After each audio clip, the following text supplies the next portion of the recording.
किसी भी कार्यशाला बैठक में जब हम प्रासंगिक चर्चा करते हैं उसी का लाभ होता है। आपने योग की कक्षा की और योग की कक्षा में आप योग की कक्षा में योग करते करते जो उपयोगी बातें बता सकते हैं वो तो बताइए, लेकिन योग की कक्षा में आपने यदि गीता पढ़ाना शुरू कर दिया और योग नहीं हुआ तो वो ठीक नहीं है। आपने रामचरितमानस पढ़ाना शुरू कर दिया, योग नहीं हुआ तो भी ठीक नहीं है। आप योग करते करते रामचरितमानस की प्रासंगिक चौपाई है उसका प्रयोग कर सकते हैं। योग के लिए लोग आए और आपने हवन करवाना शुरू कर दिया और 1.5 घंटा हवन में लगा दिया। हवन का लाभ है, लेकिन देखिए जैसे हॉल में योग होता है ना, तो योग होता है, हवन चल रहा है, हवन भी हो रहा है, लेकिन हवन नहीं हो रहा, हवन के मंत्र नहीं है कि केवल योग बंद कर दिया 1.5 घंटा हवन करवाया। तो हम अगर सामने आने वाले व्यक्ति को उसके समय की कीमत नहीं देंगे, सामने आने वाले व्यक्ति को जो चाहिए वो नहीं देंगे, तो आपकी कक्षा में लोग नहीं आएंगे। एक दिन आ गए, आपने रामचरितमानस की, गीता की, आपने हवन की बात की, अब वो आए हैं तो शर्म शर्म में बैठे रहेंगे, लेकिन अगले दिन नहीं आएंगे। उनका ये मन कहेगा कि मैं तो योग करने के लिए जाता हूं, यहां तो केवल बौद्धिक भाषण होता है या केवल ऐसी बातें बताई जाती हैं जो मेरे उपयोगिता की नहीं है। आप यहां पर योग करने के लिए आते हैं, हमने आपको योग दर्शन पूरी पढ़ाई क्या? योग दर्शन आपने किस किस ने सहयोगी योग शिक्षक प्रशिक्षण शिविर में पढ़ी है? थोड़ा सा जो आपको पढ़ाया गया, थोड़ा सा पढ़ाया गया ना। अब ये जो योग दर्शन है, योग का मूल तो वो है, लेकिन हमने आपको योग दर्शन पढ़ाई। यहां पर पूज्य स्वामी जी महाराज जो वेलनेस में आते हैं उनको योग दर्शन पढ़ाते हैं क्या? योग दर्शन सत्य है, योग दर्शन भी पढ़ानी है, लेकिन आप पहले आए हैं तो पहले आपको योग से आपके शरीर को लाभ मिल जाए, इसकी आवश्यकता ज्यादा है। एक कक्षा में कोई बहुत बड़ा विद्वान योग दर्शन पढ़ाए, वो साधारण व्यक्ति को समझ नहीं आएगी। जिसको ऑफिस में जाना है, जिसको कमर में दर्द है, जिसको गर्दन में दर्द है, व्यक्ति किससे जुड़ेगा? व्यक्ति उसके लाभ से जुड़ने वाला है, जहां उसको लाभ मिलेगा उस वस्तु से व्यक्ति जुड़ेगा। और एक बार आपने योग करवाया, योग सीखकर उसको कमर का दर्द ठीक हो गया, और उसके बाद आप कहें कि ये जो कमर का दर्द है ये तो थोड़ा है, असली आनंद योग दर्शन के अंदर है, तो व्यक्ति फिर योग दर्शन पढ़ेगा। उसके बिना पढ़ाएंगे तो वो पढ़ेगा नहीं, पढ़ेगा ना। तो इसलिए आपको एक अच्छा वक्ता, एक अच्छा कक्षा संचालक बनते हुए, यहां पर जैसे 2-3 लोगों को हमने बुलाया ना, तो उसमें भी हमें भाषण नहीं देना, हमें कक्षा कैसे अच्छी बनाएं तो उसके टिप्स देनी है। तो कक्षा कैसे अच्छी बनाएं, इसको 10 बिंदुओं में बोलना हो। कक्षा नियमित चले, किसी दिन आप छुट्टी करेंगे तो आपके लोग नहीं आएंगे, उनको पहले ये लगेगा कि क्या पता शिक्षक आएगा या नहीं आएगा। आप कक्षा लगाएं तो कक्षा का समय निश्चित हो, और निश्चित समय पर शुरू करके निश्चित समय पर खत्म कर दिया जाए। कक्षा लगाएं तो स्वच्छ वातावरण हो, कक्षा लगाएं तो बैठने के लिए मैट, रखने के लिए मैट आदि की व्यवस्था हो, कक्षा लगाएं तो पूरा योग का प्रोटोकॉल करवाएं, कक्षा लगाएं तो आप योगिक जॉगिंग कर रहे हैं, 2-4 लोग ऐसे हैं जो योगिक जॉगिंग कठिन व्यायाम नहीं कर सकते, तो जो व्यक्ति सामने कर सकता है उसकी कैपेसिटी के हिसाब से उसको बता दें कि जब तक हम योगिक जॉगिंग करते हैं तब तक आप ये करिए। कक्षा लगाएं तो कक्षा में बैनर अवश्य लगाएं जिसमें निःशुल्क योग कक्षा लिखा होगा, तो घूमने फिरने वाले व्यक्ति आ जाएंगे। कक्षा लगाएं तो उनकी अटेंडेंस लगाइए। कक्षा में आपके 50 व्यक्ति आए, सर्दी में व्यक्तियों ने आना बंद कर दिया, तो उनको टोकिए। कोई व्यक्ति यदि अनुपस्थित होता है तो उसको फोन करिए कि भाई साहब आज नहीं आए आप, आपका हमने इंतजार किया, तो अगले दिन उसको आना पड़ेगा ना। कक्षा लगाएं तो कक्षा में नवीनता रखें, कुछ ना कुछ नया बताएं। भाषण नहीं दें, लेकिन अनुलोम विलोम कर रहे हैं, कपालभाति कर रहे हैं, तो उन 5 मिनट में, 10 मिनट के अंदर आप कुछ नया बता सकते हैं। कक्षा में, कक्षा को एक परिवार बनाइए, एक फैमिली की तरह बनाइए। कक्षा के अंदर सबके अंदर आदर और प्रेम का भाव हो, सद्भाव हो, कक्षा को एक परिवार का रूप दीजिए। कक्षा के अंदर जो लोग आए उनको पूरा सम्मान दीजिए, किसी का सार्वजनिक अपमान मत कीजिए। लोक व्यवहार के जितने नियम हैं उनका पालन कीजिए। कक्षा में कोई आता है तो उसकी निंदा मत करिए, उसकी चुगली मत करिए, सामूहिक सार्वजनिक आलोचना मत करिए। सबकी प्रशंसा कीजिए, जिसके अंदर जो योग्यता है, कोई छोटा सा भी काम करे तो उसकी प्रशंसा कीजिए। ये लोक व्यवहार का नियम है कि आप प्रशंसा करेंगे तो आपकी कक्षा में वो व्यक्ति आपसे जुड़ा रहेगा। सबको सम्मान दीजिए।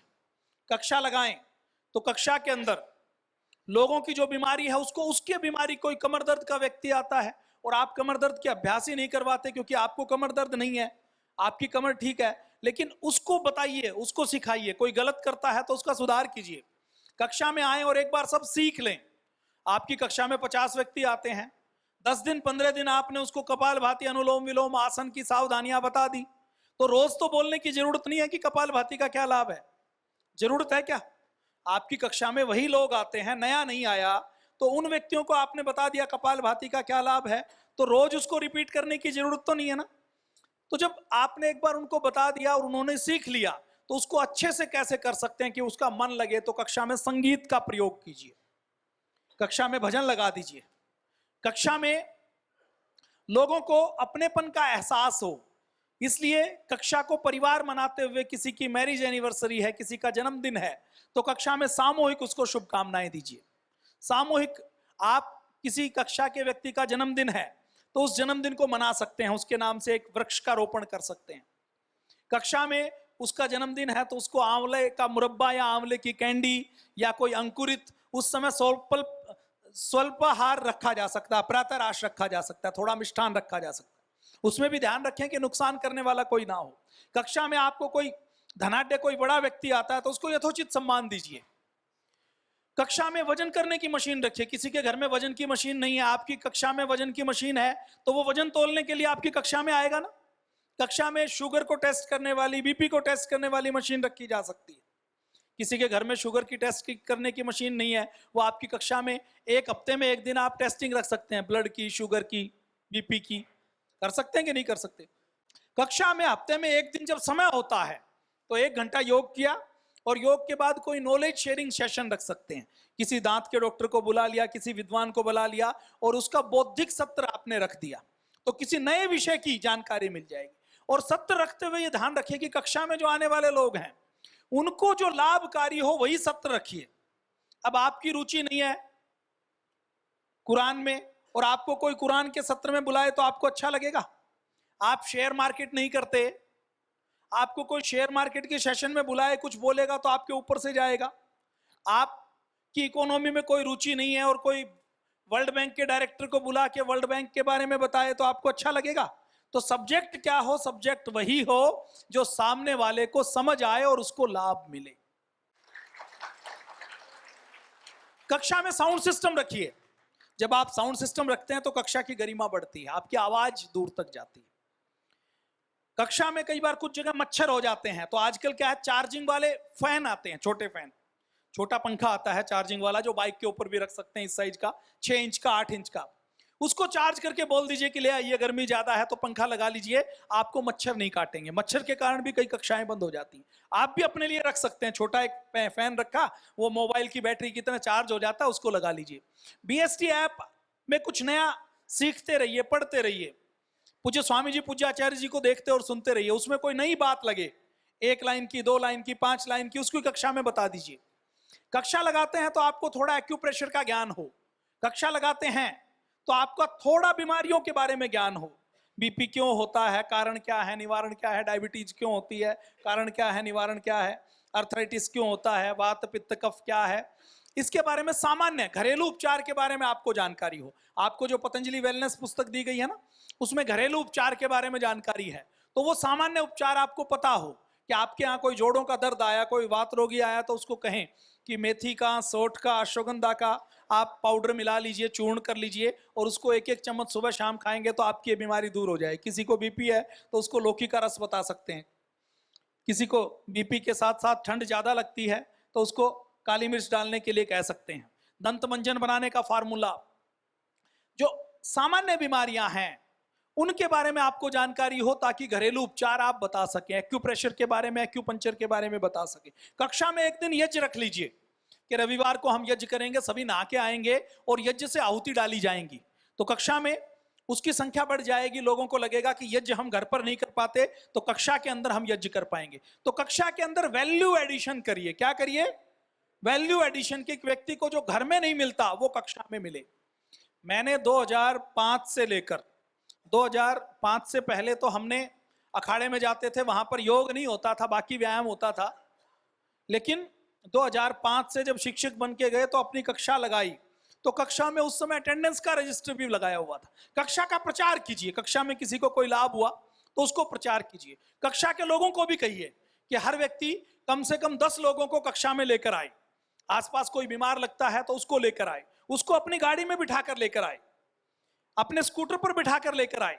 सुबह सुबह कक्षा आपको लगाती है तो सुबह सुबह एक नियम बना लीजिए कि जब आप उठें तो 2-4-5 व्यक्तियों को घंटी मार के आप जगाइए, 2-4-5 आगे जगाएंगे। तो कई बार जब कोई घंटी करता है, कोई फोन करता है, तो सामने वाले व्यक्ति के लिए मना करना मुश्किल हो जाता है कि आज मन तो नहीं था लेकिन फोन आ गया तो जाना ही पड़ेगा। रास्ते में किसी का घर है तो साथ बुलाते हुए, दरवाजा खटखटाते हुए ले जाइए। तो आप फोन करके सुबह जगाएंगे तो आने की संभावना 90% बढ़ जाती है, आलस्य की संभावना कम हो जाती है। और कोई नहीं आया और आप फोन करना शुरू करेंगे तो व्यक्ति को ये पता रहेगा कि एक कक्षा का शिक्षक हमें बुलाकर मानेगा, मैं नहीं जाऊंगा तो फिर ये मेरे घर पे वो आ जाएगा। कोई व्यक्ति नहीं पहुंचा तो घर पहुंच जाइए, छुट्टी वाला दिन है तो, कि भाई साहब मुझे तो चिंता हो गई कि आप नहीं पहुंचे, तो वो आएगा आपके पास के, नहीं तो ये घर पे आएगा, नाश्ता करवाना पड़ेगा। ठीक है ना? तो कक्षा को परिवार बनाइए। कक्षा में किसी को कोई मुसीबत है, किसी को कोई आवश्यकता है, किसी को कोई सलाह देनी है तो उसको सलाह दीजिए, उसका सहयोग कीजिए। कक्षा के अंदर वर्ष में जो शहीदों की, क्रांतिकारियों की जयंतियां हैं, जो विशेष पर्व आते हैं, उनको कक्षा में बनाइए। कक्षा में होली मनाइए, होली वाला दिन हो तो छुट्टी तो होती है, 1 घंटा योग किया, 1 घंटा चुटकुले सुनाने का कार्यक्रम कर लिया, भजन संध्या कर ली, भजन सुनाने का कार्यक्रम कर लिया। कक्षा के अंदर हर व्यक्ति को महत्वपूर्ण महसूस करवाना है। क्या करवाना है? महत्वपूर्ण, कि वो बहुत महत्वपूर्ण है। कक्षा में आप गुरु हैं, वो शिष्य हैं, आप आचार्य हैं। अब आपने उनको योग सिखा दिया तो 15 दिन के अंदर तो वो भी सीख जाएंगे ना, कक्षा वाला। सीखेंगे कि नहीं सीखेंगे? फिर सब बराबर हो गए या नहीं हुए? लेकिन फिर भी आप अगर आचार्य की, गुरु की भूमिका में रहेंगे तो वो कहेंगे कि अब हमने सीख लिया, अब हम इनके पास नहीं जाते। तो कक्षा में सबको अवसर दीजिए। कक्षा में एक व्यक्ति आए, उसके अंदर और कोई योग्यता नहीं है, बोलने की योग्यता नहीं है, किसी के अंदर गाना गाने की योग्यता है तो आप अनुलोम विलोम करवाएं तो उसका भजन करवा दो। अब वो अगले दिन योग करने के लिए नहीं आएगा तो भजन सुनाने के लिए आएगा, क्योंकि घर में तो कोई सुनता नहीं उसका। ठीक है ना? उसको महत्वपूर्ण महसूस करवाइए, उसको महसूस करवाइए कि देखो तेरी इज्जत घर के अंदर चाहे करे ना करे, हमारे यहां तेरी जरूरत है। आप कहना है, तू नहीं कहना, वो तो मैंने विनोद में कहा। अब किसी को गाना नहीं आता तो उसकी ड्यूटी लगा दीजिए कि हंस तो सब सकते हैं ना, कि हास्यासन आप करवाओ, सिंहासन आप करवाओ। कोई संस्कृत का जानकार है, मंत्रोच्चारण है, तो उसको शुरू में कह दो कि मंत्रोच्चारण आप करवाओ। तो उसको क्या लगेगा कि मैं केवल सीखने वाला नहीं हूं, मैं सिखाने वाला भी हूं। तो उसके अंदर यह एहसास डालिए कि आप इस कक्षा के केवल भागीदार नहीं है बल्कि संचालक हैं। अच्छा, 10 लोग भी थोड़ा थोड़ा सिखाएं तो क्या दिक्कत है? ओम का उच्चारण किसी ने करवा दिया, किसी ने हास्यासन करवा दिया, किसी को बोल दिया। आगे पीछे की बजाय राउंड में बैठिए। कक्षा में बैठक का भी बड़ा फर्क पड़ता है। एक छोटी सी छोटी चीज का बहुत बड़ा प्रभाव पड़ता है। आप कक्षा में अगर थोड़े व्यक्ति हैं तो राउंड में बैठेंगे तो कि चक्की चलाने का अभ्यास ये करके, लेट के करने वाले अभ्यास ये करेंगे, करना तो कुछ है ही नहीं। तो आपको कक्षा में हर व्यक्ति को महत्वपूर्ण महसूस करवाना है। दरी या चटाई भी कोई बिछाता है तो जब भी मौका लगे उसका नाम लेकर उसकी प्रशंसा कीजिए। कक्षा का स्थापना दिवस मनाइए। कक्षा में कभी कभी आप विशेष व्यक्तियों को, गणमान्य व्यक्तियों को भी बुला सकते हैं। एमएलए को बुला लिया, एमपी को बुला लिया, चेयरमैन को बुला लिया, किसी पार्षद को बुला लिया, किसी प्रिंसिपल को, किसी व्यक्ति को बुला लिया, तो उससे भी लोग जुड़ते हैं। लोगों को लगता है कि इस कक्षा में लोग जुड़े हुए हैं तो कक्षा के लोग रहते हैं। कक्षा में कभी कभी कक्षा में आपका कोई विशेष आयोजन हो तो उसका प्रेस नोट जारी कर दीजिए, और प्रेस नोट जारी करें तो अपने कक्षा के, अपने साथियों के नाम भी उसमें लिखिए। फोटो में कोशिश करें कि एक अकेले की फोटो नहीं जाए, सबकी फोटो आप जारी कर सकते हैं। तो अखबार में नाम पड़ेगा तो उस व्यक्ति को महसूस होगा कि यहां मैं कक्षा में सहयोग करता हूं तो मेरा नाम अखबार में छप सकता है। तो लोगों को महत्वपूर्ण महसूस करवाना है। क्या है? संगठन का, समूह का काम लेने का, लीडरशिप का एक मूल मंत्र क्या है कि हर व्यक्ति को महत्वपूर्ण महसूस करवाइए। ये जो हमारा सॉफ्टवेयर है ना, इसकी एक कमी है, इसकी एक कमजोरी है। वो कमजोरी क्या है कि हर आदमी जब रोटी कपड़ा मकान की जरूरत पूरी हो जाती है ना, तो उसको क्या चाहिए, उसको इंपोर्टेंस चाहिए।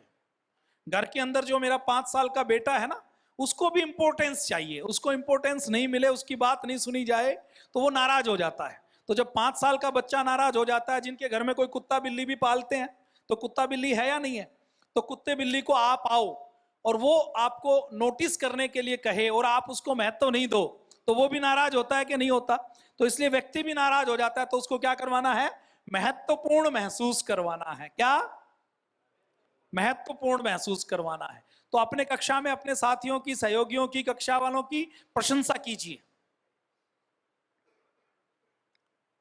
तो ये कुछ चीजें हैं। तो ऐसे जैसे योग की कक्षा कैसे आदर्श बनाएं, तो उसको बोलना हो तो ऐसे बोलना है। आपको भी बताना हो ना कि 10 मिनट में बताओ योग की कक्षा अच्छी कैसे लगाएं, तो ऐसे बताना है। कक्षा में अब अखबार में तो सारी चीजें नहीं छप सकती, तो कक्षा का ग्रुप बना लीजिए व्हाट्सएप। कक्षा में जो अच्छा हो, दूसरे लोगों की तारीफ करते हुए रोज कोई पोस्ट कर दीजिए, फेसबुक पर डाल दीजिए, डाल के उनको लिंक भेज दीजिए। चाहे आपकी फेसबुक की पोस्ट को कोई ना पढ़े, जिसके बारे में आपने प्रशंसा की वो तो पढ़ेगा। तो इसलिए अपने कक्षा के परिवार के लोगों को महत्वपूर्ण महसूस करवाइए, उनकी प्रशंसा कीजिए। आपकी कक्षा कभी भी कम नहीं होगी, कभी भी बंद नहीं होगी। एक बार एक कंपनी ने ऐसे ही कि माउंट एवरेस्ट के ऊपर नाम लिखेंगे। अब माउंट एवरेस्ट के ऊपर कौन नाम पढ़ने के लिए जा रहा है, लेकिन माउंट एवरेस्ट के ऊपर नाम लिखा जाए, इसके लिए लोग कई लाख डॉलर दान देने के लिए तैयार हो जाते हैं कि हमारा नाम वहां पर लिखा जाएगा। तो हर व्यक्ति को अपने नाम से, अपने फोटो से बड़ा प्रेम होता है। आप किसी व्यक्ति को किसी कार्यक्रम की मोटी फाइल दिखाएं तो वो कहां ढूंढेगा, वो केवल अपनी फोटो ढूंढेगा, उसका और कोई इंटरेस्ट नहीं है कि किसी दूसरे की फोटो कितनी छपी हुई है। ठीक है ना। तो अब ये लोक व्यवहार का एक विषय है।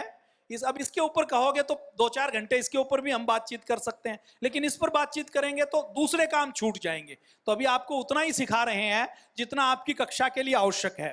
तो अब ये जो आज का विषय है ना, ये ना तो पुनर्जन्म का है। हमने आपको कोई साधु संत सन्यासी अभी तत्काल नहीं बनाना, क्योंकि आपके घर में आपकी जिम्मेदारी है। बनना चाहें तो आ सकते हैं, उसकी मनाही नहीं है। परम पूज्य स्वामी जी महाराज बना रहे हैं। और हम इस शिविर का हमारा उद्देश्य है कि पूरे देश व दुनिया में योग का प्रचार प्रसार हो।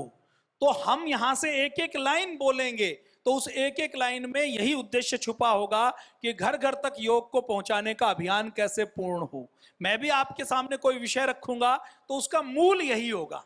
तो मुझे पुनर्जन्म के बारे में बात करने की कोई इच्छा नहीं है, कोई विषय की प्रासंगिकता भी नहीं है। हम जो आपके सामने बात करने वाले हैं वो ये बात करने वाले हैं कि आपने योग सीख लिया, आप घर पर बैठकर योग कर सकते हैं। आप कक्षा क्यों लगाएंगे? आप योग की कक्षा लगाएंगे, आप कहीं गांव में कक्षा लगाएं, कोई व्यक्ति गवर्नमेंट की जॉब पर लगे तो उसको उस कक्षा लगाने का 15,000 20,000 रुपए की सैलरी लेगा, निशुल्क तो नहीं लगाएगा ना कोई। तो आप निशुल्क की कक्षा क्यों लगाएं? इससे आपको क्या लाभ है? आपको हम कहें कि आपको हमने 7 दिन सिखाया है, तो आप थोड़े दिन हमारे लिए काम कर सकते हो पतंजलि के लिए, फिर बाद में सोचोगे कि पतंजलि ने तो 5 दिन रोटी खिलाई थी, 5 दिन जो सिखाया था मैंने 5 साल कक्षा लगाई, अब मैं क्यों लगाऊं? मैं अपना किराया लेकर, अपना खर्चा करके मैं गांव गांव जाकर योग क्यों सिखाऊं? मुझे क्या मिलेगा? ये प्रश्न कुछ लोगों के मन में अभी भी हो सकता है, कुछ लोगों के मन में हो सकता है यहां से जाएं तो 1 साल 2 साल 5 साल 10 साल बाद आ जाता है।